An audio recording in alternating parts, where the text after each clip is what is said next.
હું જસદણ માર્કેટયાર્ડમાં સેક્રેટરી તરીકે ફરજ બજાવતો હતો. મારું નામ બળવંતભાઈ એન ચોહલિયા અને બજાર સમિતિ માર્કેટયાર્ડ દ્વારા 15/5/23ના રોજ મિટિંગ બોલાવી અને અમારો જે જૂનો નિયમ હતો જે 1986માં મંજૂર થયેલ છે તે નિયમનો આધાર લઈને અને કમિટીને માં ઠરાવ બનાવી ઠરાવ નંબર 4 પાસ કરી મને રિટાયર્ડ જાહેર કરવામાં આવેલ હતો.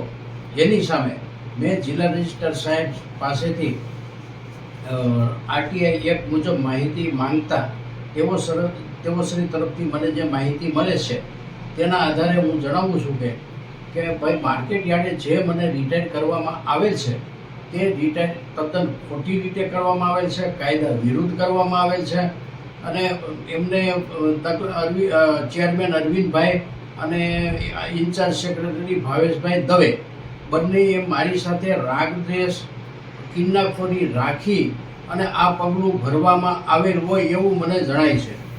કારણ કે જે નવો નિયમ છે એ 1989માં મંજૂર થયેલ છે અને એ નિયમમાં મને 58 વર્ષે રિટાયર કરવામાં આવવો જોઈએ.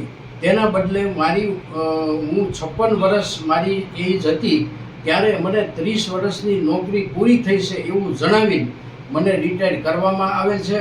આ બાબતે કમિટીને પણ એ લોકોએ ધ્યાન દોરેલ નથી. માત્ર કમિટીમાં આવો નિયમ છે એવું જણાવી અને આ મારી સાથે આવું કિન્નાખોરી ભર્યું વલણ કરવામાં આવેલ છે.